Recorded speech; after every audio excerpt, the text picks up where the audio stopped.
Greece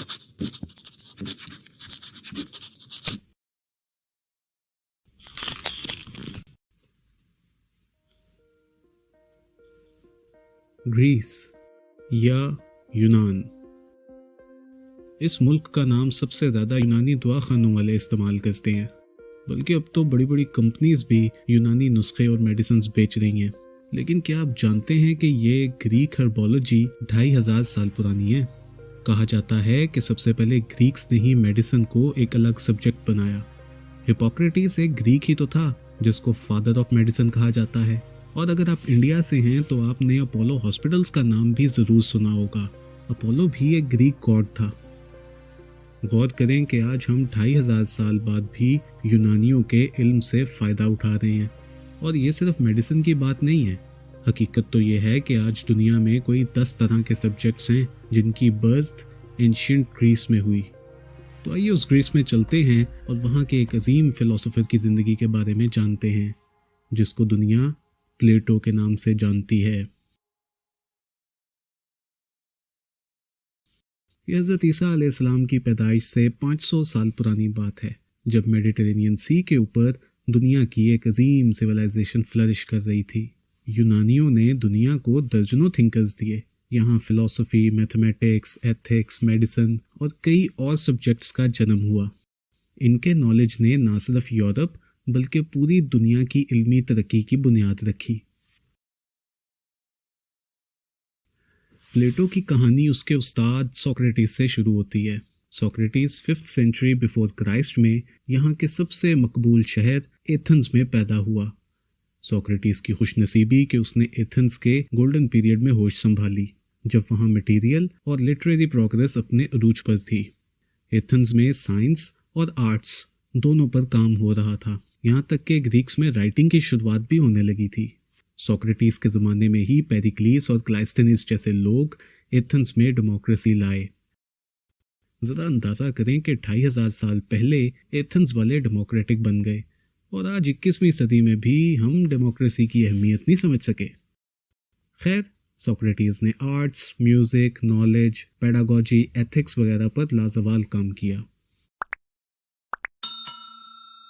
Socrates घूमता फिरता रहता, जगह जगह लोगों को अपना शागिर्द बना लेता और उनसे उल्टे सीधे सवाल करता।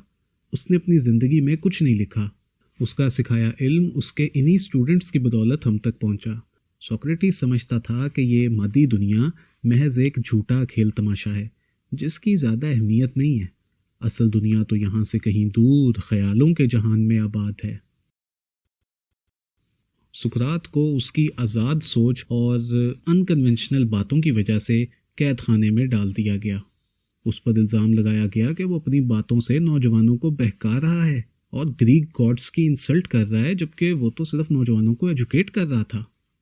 क्योंकि एथेंस में डेमोक्रेसी थी, तो जब सोक्रेटिस पर मुकदमा चला तो मेजॉरिटी ने उसे कसूरवार ठहरा दिया और फिर उसे सजाए मौत सुना दी गई। यहाँ एक खिलौना है इंसान की हस्ती, ये बस्ती है मुर्दा परस्तों की बस्ती। यहाँ तो जीवन से है मौत सस्ती, ये दुनिया अगर मिल भी जाए तो क्या है। सुकरात अगर उर्दू का शायर होता तो शायद कैद खाने की दीवारों पर यही नज़म लिखता। खैर, जब उसे जहर का प्याला दिया गया तो उसने हंसी खुशी उसे अपने होंठों से लगा लिया, क्योंकि उसके लिए ये मौत इस मादी दुनिया से निजात का रास्ता थी। सोक्रेटिस की मौत सोचने की आज़ादी की मौत थी। उसके चेलों पर उसकी मौत का गहरा असर हुआ, और इन चेलों में सबसे बड़ा नाम प्लेटो का है। प्लेटो 427 या 428 बीसी में एथेंस की एक एरिस्टोक्रेटिक फैमिली में पैदा हुआ। उसके माँ और बाप का ताल्लुक एथेंस के मशहूर घरानों से था। प्लेटो को अच्छी तालीम हासिल करने का मौका मिला और उसने म्यूज़िक, लिटरेचर, मैथ्स और फिलॉसफी को पूरी दिलचस्पी से सीखा। वो जिम्नास्टिक्स और रेसलिंग में भी एक तगड़ा खिलाड़ी था। उसने एथेंस के लिए जंगें भी लड़ी। उसकी वाइड और मस्कुलर बॉडी की वजह से ही उसको ये नाम दिया गया। प्लेटो का मतलब है टॉल एंड वाइड, वरना उसका असल नाम तो एरिस्टोटलीस था। वो देखने में खुश शक्ल, कद काठ में लंबा और जिस्मानी तौर पर काफ़ी हट्टा कट्टा था। हाँ, मगर पता नहीं क्यों इतना हैंडसम होने के बावजूद इस बेचारे की कभी शादी ना हो सकी। प्लेटो पहली दफ़ा 407 बीसी में सोक्रेटिस से मिला।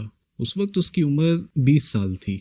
सोक्रेटिस की सोच और उसके मेथड का प्लेटो पर इतना असर हुआ कि बस फिर वो उसी का शागिर्द बन के रह गया। अगले 8 साल तक उसने सोक्रेटिस से जो कुछ भी सीखा वो मरते दम तक प्लेटो की सोच का हिस्सा रहा। वो 27 साल का था जब सोक्रेटिस को सजाए मौत हुई। ये उसकी ज़िंदगी का टर्निंग पॉइंट था। प्लेटो जानता था कि उसका उस्ताद बेकसूर है, मगर फिर भी वो कुछ ना कर सका। सोक्रेटिस की मौत ने प्लेटो के दिल में डेमोक्रेसी के लिए जो नफरत पैदा की वो कभी मिट ना सकी। वो ये बात समझ चुका था कि लोगों की मेजॉरिटी सोचने समझने के लायक नहीं होती और सही फैसले नहीं ले सकती। इसीलिए डेमोक्रेसी एक घटिया निज़ाम हुकूमत है। असल में स्टेट को गवर्न करने का हक उन्हीं लोगों के पास होना चाहिए जिनमें आला दर्जे का विजडम मौजूद है। दूसरी तरफ प्लेटो ने यह फैसला किया कि वो अपने उस्ताद सोक्रेटिस को मर के भी नहीं मरने देगा, बल्कि हमेशा के लिए उसकी बातों को अमर कर देगा। उसने सोक्रेटिस की बातों को किताबों की शक्ल में लिखना शुरू किया और यूं सोक्रेटिस की थॉट्स आज हम तक पहुंची। इन बुक्स में क्रीटो और अपोलॉजी काफ़ी फेमस हैं। सोक्रेटिस को मरे आज तकरीबन 2500 साल हो चुके हैं, मगर फिर भी हम कितनी दिलचस्पी से उसकी कहानी सुन रहे हैं। इससे साबित होता है कि प्लेटो वाकई अपने मकसद में कामयाब हुआ। वो अपने उस्ताद को रहती दुनिया तक अमर कर गया। एक वो प्लेटो था और एक हमारे आजकल के स्टूडेंट्स हैं। खैर, सोक्रेटिस की मौत प्लेटो की जुस्तजू को मात ना दे सकी। वो फिर भी इल्म की तलाश में फिरता रहा। 386 बीसी में जब प्लेटो एथेंस वापस आया तो उसने अपना एक एजुकेशन सेंटर खोलने का फैसला किया। इसने अपने इंस्टीट्यूट का नाम दी एकेडमी रखा। जी हाँ, एकेडमी। ये लफ्ज़ जो हम आज तक इस्तेमाल करते हैं ये दरअसल प्लेटो की दरसगाह का नाम था।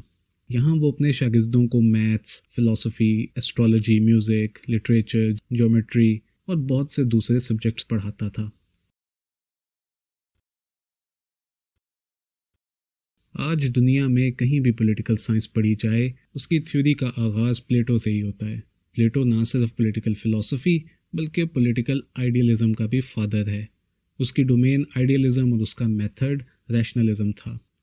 वो समझता था कि इस दुनिया में मौजूद हर चीज़ के दो वजूद हैं। एक उसका फिज़िकल या मटेरियल वजूद जिसे हम देख सकते हैं, छू सकते हैं, महसूस कर सकते हैं। दूसरा उसका ख़याली वजूद जो नज़र नहीं आता, बस आइडियाज़ की दुनिया में कहीं मौजूद है। अपने उस्ताद की तरह वो भी समझता था कि मटेरियल या फिज़िकल एग्जिस्टेंस इम्पॉर्टेंट नहीं, क्योंकि ये सिर्फ आंखों का धोखा है, ये टेम्परेरी है और ये सब परछाइयाँ हैं।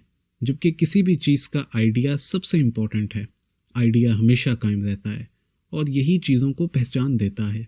इसी तरह हर चीज़ की कुछ एसेंशियल क्वालिटीज़ हैं जो कभी उससे अलग नहीं की जा सकती।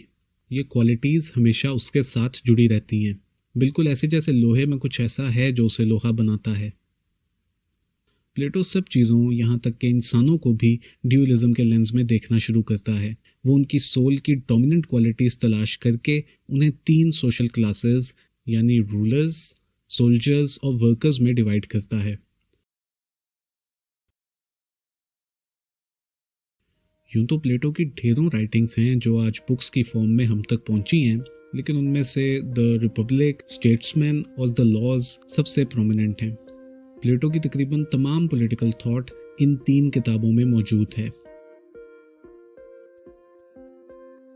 प्लेटो की बातें लाजवाल और उसका कंट्रीब्यूशन बेमिसाल है।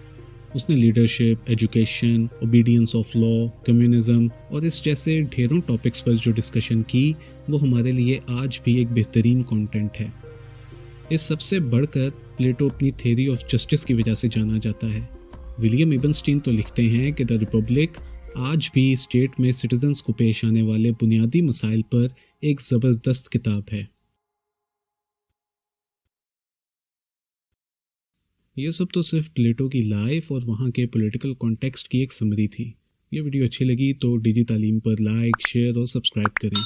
प्लेटो की इंपॉर्टेंट थियरीज समझने के लिए इस वीडियो का सेकंड पार्ट ज़रूर देखिएगा। मिलते हैं अगली वीडियो में। खुदा निगहबान।